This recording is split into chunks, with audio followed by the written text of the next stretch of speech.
Do you find it hard to explain to friends and family what you now do? Are you wasting valuable time by attempting to figure out challenges on your own? We have created a community for ex-corporate people running their own business who want to live a life they love whilst giving back to their community. This is the Build, Live, Give show. We bring you first-hand experiences of guests going through many of the struggles you face each and every day. We get real with no corporate BS. And now your host, Paul Higgins. Welcome to Build, Live, Give show, episode number 28. I'm Paul Higgins and I'm your show host today. And I'm very excited to have a good friend and a really smart guy, Cian McLoughlin from Trinity Perspectives. Cian was born in Ireland and he actually has a voice of gold. I just love listening to him. I could listen to him forever. And he travelled and finally met his wife now, but girlfriend back then, Shelley, in beautiful Fraser Island. And he decided to stay in Australia, worked for some massive tech companies, including SAP, and he was very successful, but he really struggled with stress. So he talks about that, and that was one of the key drivers why he left and started his own company. He gives some awesome advice on how to set that up and how to make that transition out of corporate into your own business. And his topic that he talks about, what his business is in, is enormously valuable. So I really got a lot out of this, and he gives some great information. So certainly get your pens and paper ready to take notes. The BLG community, it continues to grow. So we're getting more and more people in our closed Facebook group, which is fantastic, which is Build, Live, Give. And you can find more about the community at buildlivegive.com. Also, if you love this podcast or others that you've listened to, please subscribe. We love people subscribing to the podcast, and also leave a 5-star review. The more that we can build this community can really help people that have either left corporate or career, that are building their own small business, they're living a great life, and they're giving back to the community. So what I'll do now is hand you over to Cian McLoughlin. But before we dive into today's show, leaving corporate to run your own business can be extremely hard and lonely. You start off in a euphoric state, and at some point you look at your cash flow and start to doubt your abilities. What you learn in corporate doesn't always translate, and you are bombarded every day with new challenges. Learning something yourself is okay, but it can be both timely and costly. Friends and family want to help, but they don't have the specific experiences you need. This is why we created the Build, Live, Give community, a free community with hundreds of people just like you, answering questions and sharing real experiences, and definitely no spam. This, coupled with weekly interviews on hot topics, will help you expedite success. Search for the Build, Live, Give group in Facebook and answer the 3 questions to gain access. Anyway, enough from me. Now it's time to hand you over to one of the BLG members to hear their wonderful journey. Welcome, Cian McLoughlin from Trinity Perspectives to the Build, Live, Give show. It's great to have you, Cian, on the show today, and we're going to find out a lot more about you. But what I'd love you to do is just start with a bit of a backstory. Sure, okay. So I don't know quite how far back to go, but certainly I'll go back as far as Ireland. So I was born and bred in Dublin, Ireland, and did my studies over there. And then, as many Irish people do, strapped on a backpack and decided to head off to Australia when I finished university. And so I did that back in 1998, and I've been here ever since. So coming up on 20 years now. Yeah, which it sort of creeps up on you. I met a young lady on Fraser Island and decided that I liked her and I liked Australia. She's now been my wife for 10 or 11 years at this stage, and we're very happily settled in Australia. My wife's actually South African, so we're sort of a bit of a United Nations family. But yeah, we love it here. And I've spent the best part of 20 years working in Australia. A fair chunk of that time was in the IT industry with some of the large tech vendors from around the world, including companies like Cognos and SAP. And it was about 5 or 6 years that I decided to become a cubicle escapee, if that's the right term, and jump ship and set up my own business, Trinity. And so I've been doing that very happily for almost 6 years now. Brilliant. Fantastic. And before we sort of get in a bit more about that journey of swapping from corporate into your own business, tell the BLG listeners something that your friends or family may know about you, but the BLG listeners wouldn't. I've always been, so my primary degree was, I did a degree in English and French, and then I sort of moved into the business circle. So I've always had a kind of an interest in writing, and I was lucky enough to write for television over here for a little while, for a comedy series on Channel 7. So myself and a couple of friends were comedy writers for a brief but very, very enjoyable stint. And, that might be something we'll get back to, or I'll get back to in my writing in years to come. But at the moment, the writing tends to focus more on the business side than on the comedy side, although I think most listeners will know there's a lot of comedy, even if it's black comedy, in business circles as well. Yeah, for sure. And any particular shows that our listeners would know? There was a show called Big Bite, which was on Channel 7. A guy called Chris Lilly, who many people would know in Australia. That was his first show on TV, and so we were lucky enough to get to write some content for Chris and some of the team. Excellent, fantastic. So you said you worked for some of the big guys in SAP and others. And what was sort of the key? Well, firstly, was there anything holding you back from actually leaving corporate and running your own business? I'd say that the biggest thing holding me back was that I'd never really thought about doing that for a long time. I hadn't come from a family of people who would run their own businesses. I wasn't really sort of around that many people, certainly, during my time growing up. So it just wasn't really something that was on my radar. But then in my day-to-day business activities, I was managing partners for some of those tech vendors. So as a result of that, I got to meet and spend time with lots of entrepreneurial people who were running smaller businesses and obviously engaging with us as the vendors in a partnering capacity. And so I think maybe by osmosis started to get a little bit of the entrepreneurial spirit. But I think the real catalyst for me was I got to a point where I didn't feel that I was kind of growing or developing my skills anymore. And it felt a little bit like Groundhog Day, every week's a month, every month's a quarter, you get a bigger quota each year. And I just didn't feel comfortable that this was going to be the career I would continue to follow. And so, like so many people, saw a bit of a problem or a bit of an opportunity and decided no one else was solving it. So I might as well be the one to do that. And jump ship, and one thing led to another. Great. And what were some of the key fears that you had making that transition? I think fear of failure is obviously, the key one. But, I was able to do a couple of things to mitigate that. I think the first thing I did was, I gave myself a bit of time. So before I jumped ship, I probably spent, 6, 9, maybe even 12 months doing two things, trying to refine what it is that I was going to be delivering as a service, I suppose, and also squirreling away some cash so that, I gave myself a period of time where I didn't need to be invoicing customers, where I could actually just get on with the business of building out some IP, starting to seed the market and talk to people without putting so much pressure on myself, and therefore putting pressure on any prospective clients that I needed them to convert to customers from day one. So I think those two things, having a little bit of a buffer financially, but also having spent some time in advance of actually leaving corporate, preparing myself for that, probably helped mitigate that. But the fear of failure was always there, and let's be honest, it's still there. I'm 6 years in. I've written a best-selling book, and I've done some other, pretty cool things along the way. But that never leaves you. And I think, the best thing to do is try and harness that and use that as a motivation rather than allow it to stop you from trying things in the first place. Yeah, look, I think it's so true. It's very similar to sport. I read a great sporting book the other day where it said, everyone has an element of fear, but it's how you harness that, exactly how you said. So couldn't agree more. And as far as help, like who's helped you along the 6-year journey so far? It's such a long list. I think one of the things which, and again, maybe I did this almost unconsciously over the course of my career, I enjoy spending time with people and networking. And so I think I built up a pretty good network over 15 plus years. And a lot of those individuals really stepped up when I initially went out and set up my business. So they were prepared to, have those cup of coffee meetings in advance and help me poke some holes in my business idea. Then they were prepared to, take a chance and say, we'll come in and spend some time with our team, or maybe do this type of, first project for us, to introduce me into other people, to help me improve and craft what it was that I was looking to do in my business. So I think, my network have been really, really strong for me.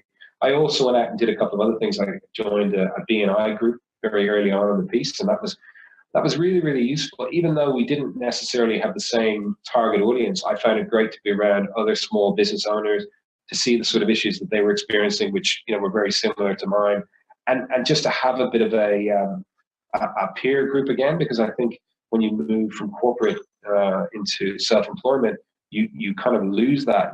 You lose having that water cooler conversation, and it can be quite lonely in the early days. So that was a really, really good thing for me to do, to just to give myself another outlet and some other humans to talk to during the week outside of just prospecting our customers. Yeah, look, and I suppose that was the whole reason that I started the BLG community, was for that very reason, to find like-minded people that you could learn from their experiences and vice versa. So I think BNI is a great one, and there's a lot of others out there. And for us, the BLG is very specific to those that had ex-corporate or career background like yourself. So if I fast forward now into the build section, which is about current today, can you just tell the BLG listeners what you do? So if you walked into a networking event or walked into a party today and someone said, hey, Cian, what do you do? What would you say? So what I'd say is I'm the founder and CEO of Trinity. We're a sales, training, and consulting business, and we specialize in helping technology companies particularly, but companies in general, better understand why they win and lose the big deals they pitch for. Excellent. And then what's sort of the follow-up question when people say, okay, what does that mean? Well, that's exactly right. Or what does that mean, or how do you do that? So, what I say is, look, it's really, really simple, and it is very simple. When I was in corporate, I noticed something, and it just struck me as really obvious. I noticed that we were spending huge amounts of time and effort and energy pitching for business. So we respond to a tender, or we go through multiple phases of sales cycles with the customer, and that's fine. That's the nature of business, and that's your cost of sale. But the thing that I realized was that invariably at the end of that sales process, even if we won or lost, it kind of didn't matter. We didn't really understand why we'd won and why we'd lost. So we weren't able to extract any kind of really tangible, specific learnings and then say, okay, we're going to do it differently next time. Either we'll improve on that particular area, or we'll pivot our strategy because we know this competitor is going after our soft underbelly, or we're doing something really, really good that's a differentiator in the market, but we didn't necessarily realize that. So let's spread that learning across the business. I realized that just wasn't happening, and so I did the most obvious thing it's possible to do. I thought, well, maybe we could just talk to our customers about that. And so while I was still employed in the corporate world, I started to do that. I built a little bit of a process and started to go back to customers to say, hey, look, win, lose, or draw, can I get an hour of your time, and can we just sit down and do a debrief? And what I quickly realized was that, firstly, the vast majority of customers are pretty comfortable doing that, particularly if you've done a decent job in the sales process. You actually kind of earn the right to that feedback, but also that they will be really, really candid and honest with you. And the insights and the feedback they give you is immensely valuable. And you can do stuff with it straight away, and you can start to use it to train your salespeople and to improve your competitive positioning and a million other different things right across your business. And so it very quickly became clear to me that I kind of hit on something that was valuable. Fantastic. And, I've got a corporate sales background as well. And one of the questions that comes to mind is, an independent third-party view versus actually the person that went through the sale. What's your opinion or your experience been on that? Look, my experience and my opinion are along the lines of, you can get value both ways, but if you're going to do it internally, even if you want to get that review done without bringing in a third party, you should still bring in a third party internally in your organization. So if you're the salesperson, Paul, then rather than you go in and have someone else who's a sort of an innocent bystander almost in the business go in and have that conversation, because what that does is it actually creates a little bit of separation, and it allows the customer to be honest, right? Because humans, by our very nature, we don't necessarily want to cause offense, or we don't want to hurt someone's feelings. And so if I have negative or even just constructive feedback that I want to give about you or about members of your team, it's much easier for me to do that if I don't have to give it directly to that person. But equally, even if I give you some feedback, and that feedback is either negative or constructive about you or about someone you report to, it makes it quite difficult for you to do something. So by creating a little bit of separation, makes it much, much easier for a customer to be honest, but then it also makes it a lot easier to actually then take some action or, drive an outcome based on what you've learned, versus just sort of, taking the feedback on board and then moving on. So If you're committed to doing it, then you can certainly do it with an internal third party. The benefit of bringing an outsider is, we have the process, that's kind of distilled down. But more importantly, we do create that separation in customers. It's incredible how often it becomes almost like a truth serum. It's like they have had this pent up feedback they've been waiting to give, and they're so happy to give it. And they often kind of move into almost like coaching or mentoring mode and tell you, hey, listen, you didn't win this one, but this is what you need to do, and this is how you need to change in order to come back and win our next piece of business. It's quite extraordinary. Yeah, fantastic. And are there any key themes? So you do a lot of this, see a lot of these debriefs. Are there any sort of key themes that listeners could take from your experience?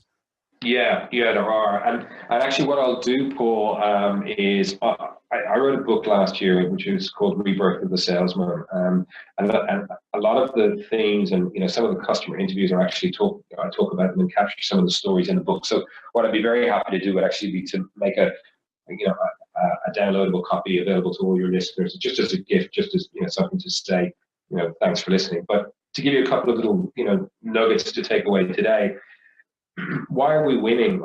A lot of the reasons that we're winning comes down to our people and our passion, as distinct from our price or our product. Because what we're seeing increasingly, particularly in the B2B world, certainly, but maybe a little bit higher up the food chain in B2B, is that our people actually are the personification of our brand. And so if they come in and they're well prepared and they're professional and they ask intelligent questions and they have some level of domain expertise, then as a prospective customer, I see those individuals as the personification of your business, and I see your product as professional. I see the support, even if I haven't come in contact with those people yet in your business, I see them as professional as well. Whereas a lot of the feedback we're getting when we see losing bids is it's that kind of show up and throw up mentality. It's a lack of professionalism. It's a lack of personalization. It's talking all about your solution, not taking the time to talk to me about my problems or understand my problems.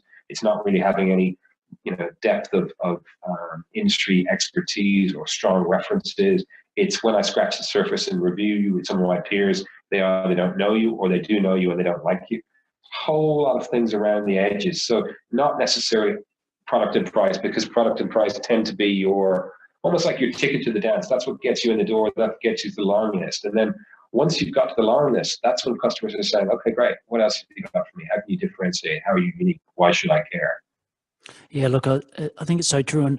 And for me personally, running my own business and seeing a lot of my clients that are small business people, I think they get that a lot better, where they really look at the key pain points, and they actually look at it from their customers' shoes a lot more than I think corporate is getting there. And obviously with the help of people like yourself, they'll get there quicker. But my wife still works for a large corporate, and she showed me a internal sales deck the other day, and I'm like, well, hang on, it's got nothing about the customer here. It's all about you. Yeah. It's internal facing. Quite often it's generic. Quite often it's kind of corporate speak, as distinct from just plain English. It doesn't fill you with any confidence, and it doesn't give you the sense that, this is an organization I can see myself working with from a cultural fit perspective, but B, this is an organization I would love to work with, because from a credibility, authority, knowledge, market leadership perspective, they're right on the cutting edge. And you're right, that's actually a great time to be in small business land, because we have the opportunity, but we're obliged to find other ways to differentiate, because we don't have the deep marketing pocket. So what we have to do is tell a more authentic story, or create better content, or engage with our audience in a different way. And what's really interesting is now how many of the big businesses are looking to smaller businesses to see what they're doing, and then almost try and subdivide their business and allow it to act like lots of small businesses, to be more nimble, to be more flexible. So I think that's fascinating. I think the great opportunity for small business owners. Yeah, and I think the flip side is what you're doing, which is applying a brilliant process to that debrief. Small businesses can do that. I'm sure a lot of corporate people may have done that in their corporate life, that are now in small business, that are listening to this show. It's a lovely reminder to say, oh yes, actually I just haven't done that enough. So that book will definitely give the link to the book, which will be fantastic, and I really appreciate that. So people can actually even find out more, and we'll also, have a link to your website, etc., at the end in the show notes as well. If I just now ask you about revenue, so how do you make up your revenue? What are your key revenue streams? So we do probably 3 or 4 things which are revenue generating. We do a lot of sales training and enablement and development work for companies. So that's, invariably we'll do that over a sort of programmatically over a 12-month period. So, we'll do some work each quarter. Some of that is one-to-many. So we might run, workshops or, webinars with entire sales teams. And we'll also do coaching work with individual salespeople, or in some instances, sales leaders. So that's kind of, if you put that in one bucket, the training coaching. The win-loss part of our business is getting bigger and bigger. So that's probably accounting for maybe 60% of the business. And that is us actually going out and conducting reviews directly with the end customers. So whether it's a win or a loss review, we'll set up the review, we'll conduct the review, then we'll tease out the findings and the recommendations from both the interview that we conduct with the customer and a quantitative survey that we do with each customer, and then we feed that back to the organization in question, to the vendor.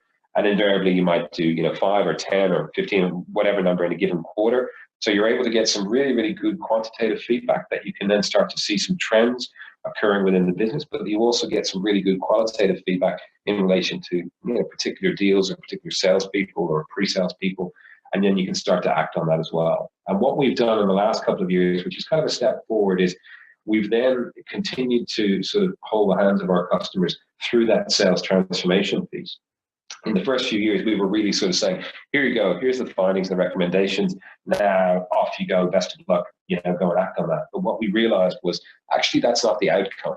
All that does is give you a much better understanding of your current state, but it doesn't fundamentally change your future state. And so we felt that our job wasn't actually done, and our job was then to help you with some, not all, but some of those recommendations and findings, and say, right, now what can we do to turn this into a business impact? So that's another chunk of our revenue. And then, from a personal perspective, through book sales, through speaking at sales kickoffs and other events around the world, there's a revenue piece there, but there's also just an enjoyable aspect for me to be able to go and meet salespeople around the world, and occasionally take my family with me and spend some time overseas, just broadening my knowledge and my horizons, and seeing how things work in other markets as well. Yeah, excellent. Fantastic. And look, I must admit I think this year will be my first out of 6 years that I haven't been overseas in my own business. So definitely a huge benefit. As far as ideal client, who are your ideal clients? So we've had a lot of success in the tech sector. So, hardware, software, services companies, and also in the telecommunications sector. Now, that's not because win-loss reviews don't lend themselves to other industries. They absolutely do.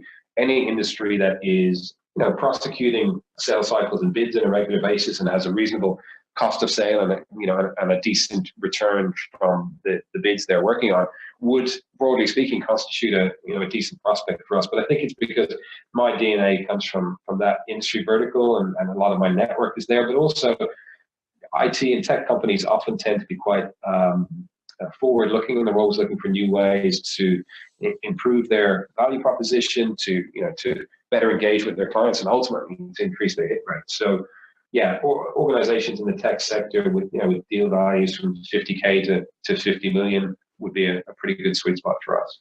Okay, great. And you've been running your own business now for 6 years. What's one learning that sort of comes to mind that you'd love to share with the BLG listeners?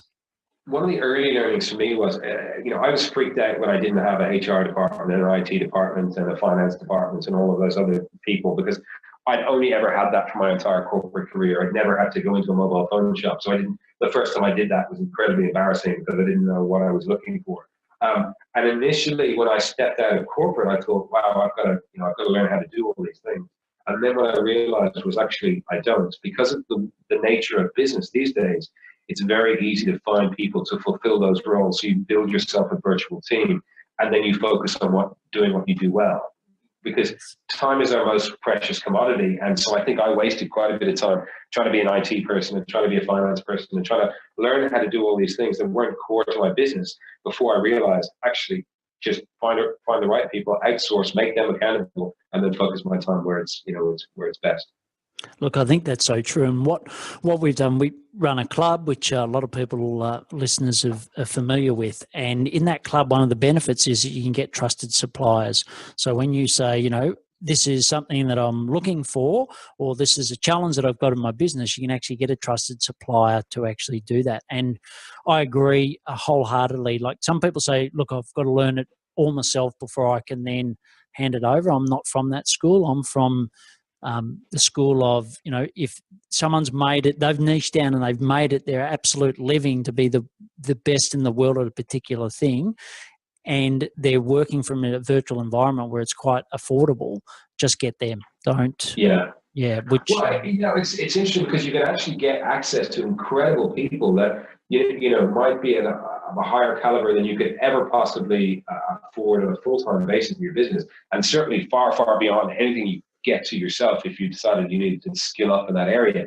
And you can get them for a fraction of the cost because of the gig economy that we all kind of live in now. So that was a huge learning for me. And I think it's something I still have to remind myself of when I jump into, some marketing package and try and, stumble my way around. And I'm like, no, Cian, stop, and then, make sure I'm bringing in the right people to do these things. But so that was certainly one of many.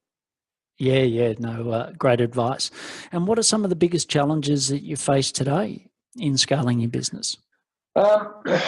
Look, it's probably a cliche to say it, but time is a bit of an issue for me at the moment because, I mentioned the book, and one of the strange things that the book did was just open the floodgates in terms of interest and opportunity, both from prospective customers, but also from partners and people interested in coming and joining the business. And all of that's great, but all of that takes time as well. And then if you say yes to one or two larger projects, then again, that cuts into your time. So at the moment, I'm going to be jumping on a plane next week to Europe and then to the US and then to South Africa, in a fairly short space of time. And so I have to learn how to say no to more things. And I have to learn how to really focus on the priorities for scaling the business, because the value proposition is incredibly scalable. And the ability to bring people up to speed, to join the business, bring them up to speed, is actually something that we've proven we can do pretty quickly.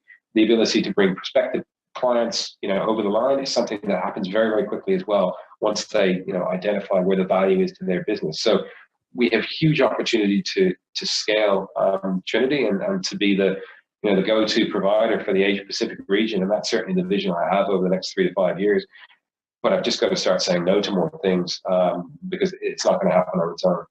Yeah, and if you just had to pick one thing, so one thing you should say no to, but you really struggle to say no to, it would be the Cian, I just want to pick your brain over a cup of coffee meetings because, and it's not necessarily something that I want to say no to, because these are people who, maybe you've known for an extended period of time. And quite often there might be people who are doing it a little bit tough.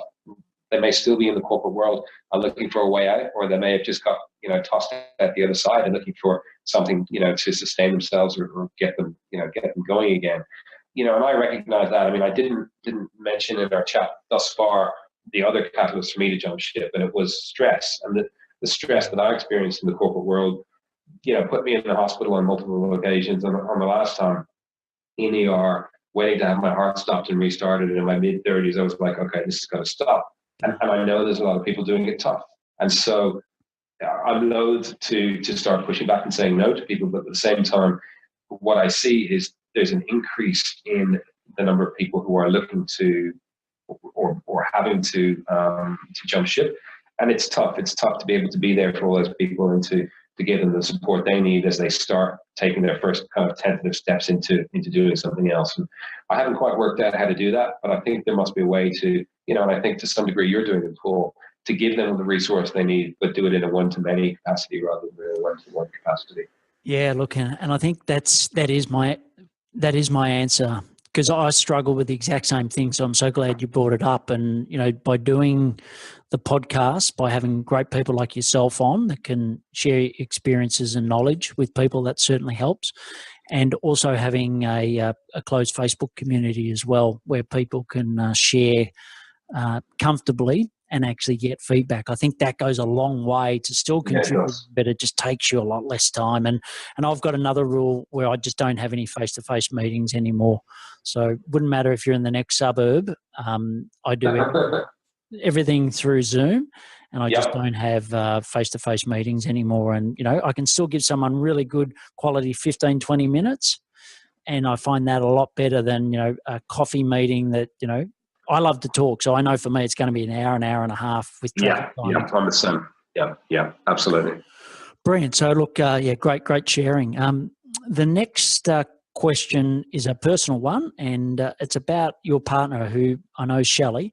So if Shelley's listening to this podcast, what would you like to say to her about the support she's given you through this 6-year journey? Well, I think, Shelley has been quite extraordinary, really, in terms of the support she's given. So when I first suggested I wanted to, walk away from a very lucrative career in order to sit in our second bedroom and, kind of run a business in inverted commas, she was incredibly supportive and said, yeah, absolutely, you should do that, and you should follow your dream. And she was working in a corporate job at the time, and was experiencing, many of the same stresses and strains in office politics, and put up her hand to stay in that job for the foreseeable future, so that we would have one income coming in. And so that was absolutely huge, and it made it much more palatable for me to be able to jump ship and have a go at this idea of a business, never having run one before. So that was huge in the very start, and continued to provide support and encouragement, and pretended to be fascinated by the things I'd done on a given day, because one of the things I think I discovered was that I was 100% institutionalized. So she'd come home at the end of her day, and I'd tell her about all the business decisions I was thinking about making but hadn't made, and felt the need to almost ask permission, because in a corporate environment, that's what you do. And eventually one day she stopped me and said, look, you don't need to keep asking me this stuff or telling me this stuff.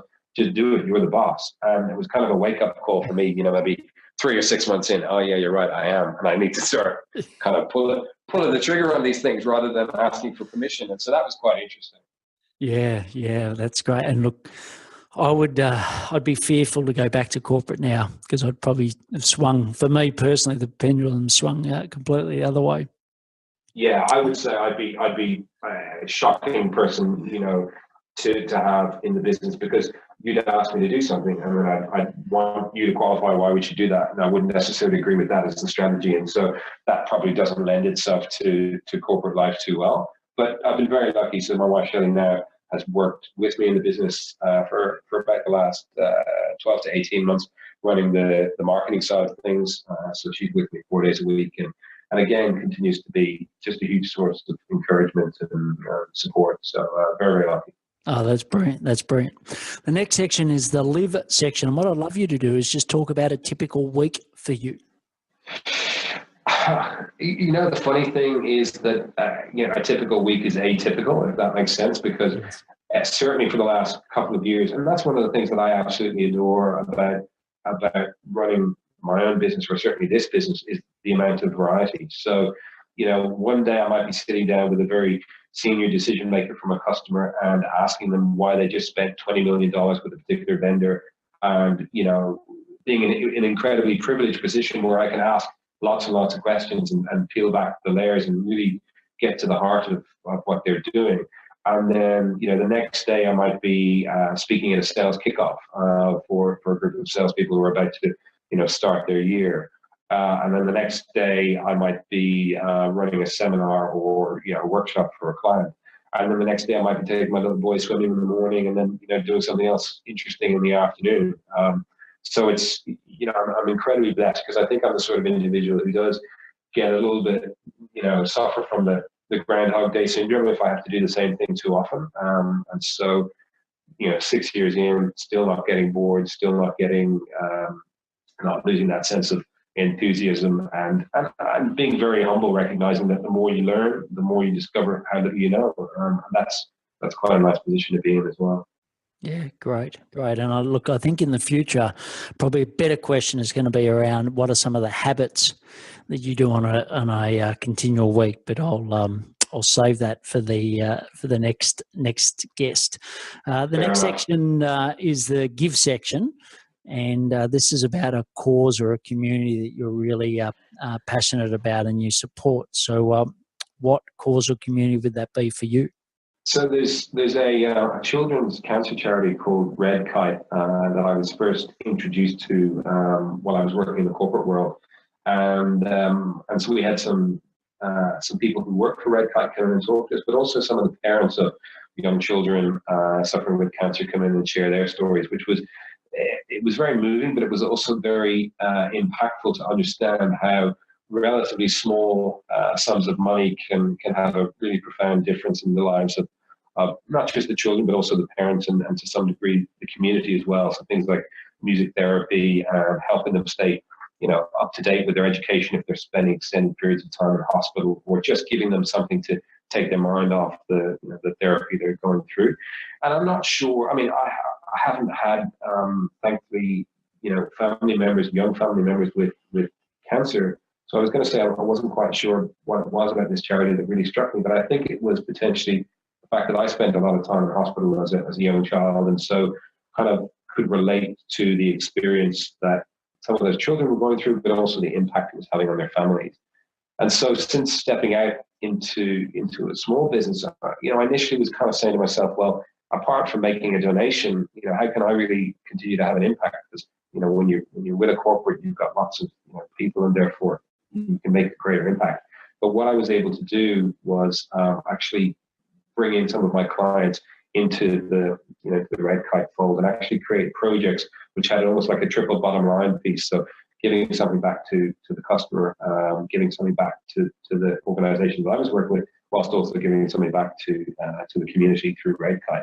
And so that was a really, really a really pleasing thing from my perspective to be able to do, to find a way to still make a dent or have an impact. So yeah, I mean, it's something I'm still very passionate about.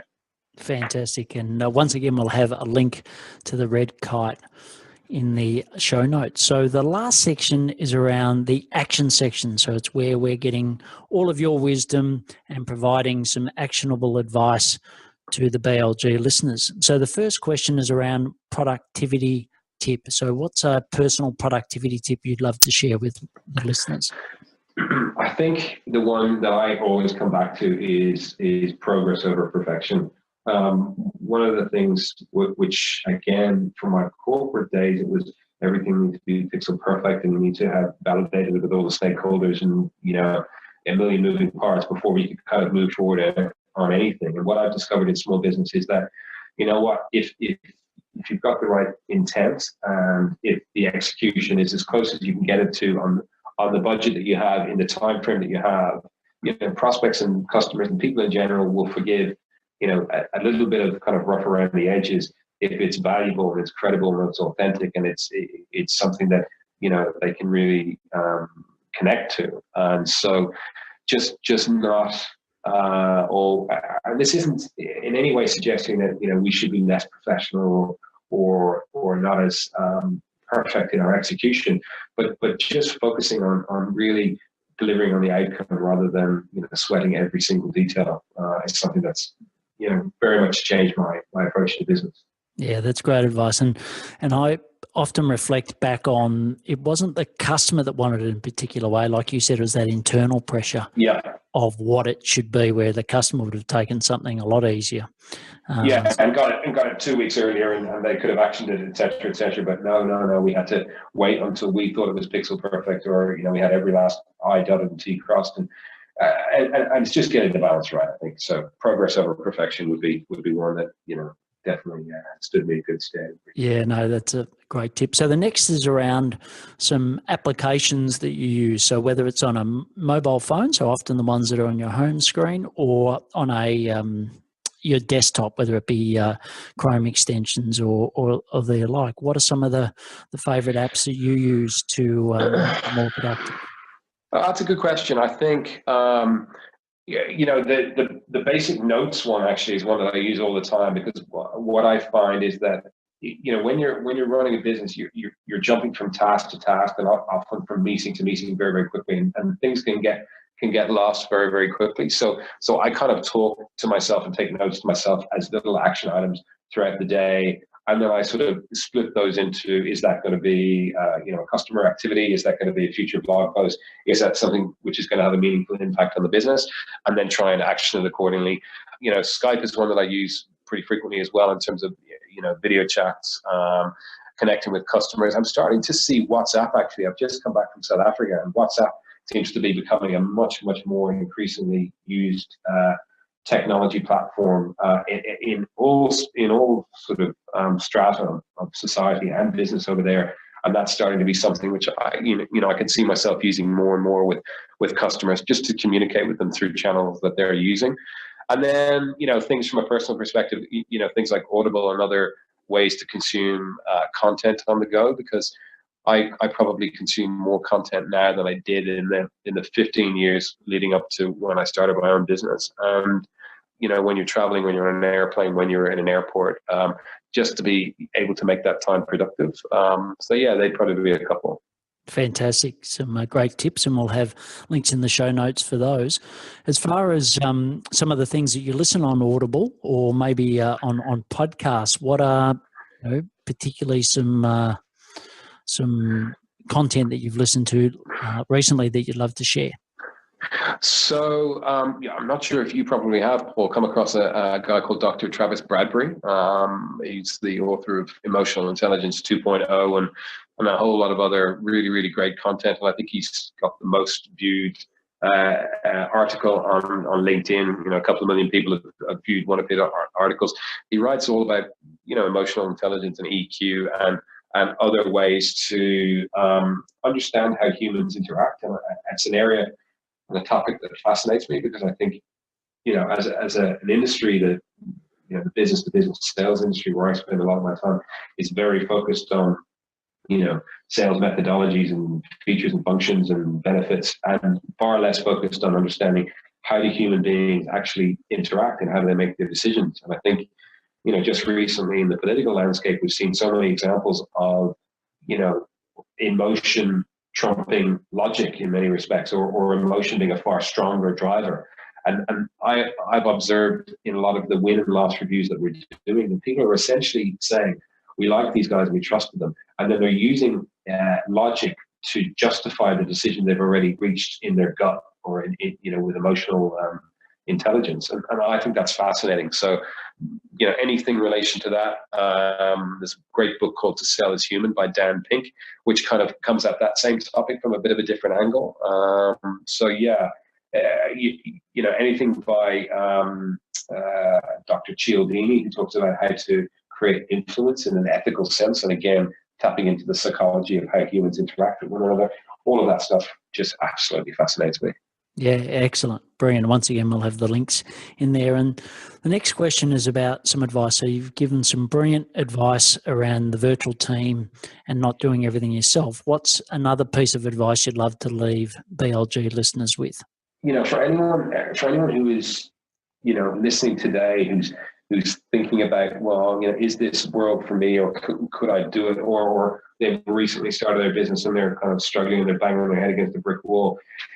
There's a lot that we can learn from big business. And I think that, one of the things, and I was probably guilty of this as well, is that when I left corporate, I decided I wanted to be the opposite of corporate. And actually, what I think I should have done was look at the key lessons or learnings from the corporate world that I could take and apply to my own business and get myself off to a jump start in some respects. So things like, focus on building pipeline and forecast, which is exactly what big businesses do. But often small businesses tend to get a customer, service that customer, and then struggle to find the next one or two or three. So actually keep that balance going in your business. Focus on corporate memory. So things like putting in a CRM system now, that stuff is freely available, and actually starting to build up, a corporate memory of who our customers are, because that allows us to then better service them and personalize what it is that we're going to engage with them around. And that drives more loyalty, and it drives more referrals, and it just ultimately leads to a better business. So I think reflecting on your time in the corporate world, and once you've had enough separation from that, then starting to look at the lessons and say, what can I apply in my own business that could give me a strategic advantage. Yeah, brilliant advice. I couldn't agree more with that. And I went down the exact similar path to what you described. And, and often you just think that every business runs the way that the business you're in runs.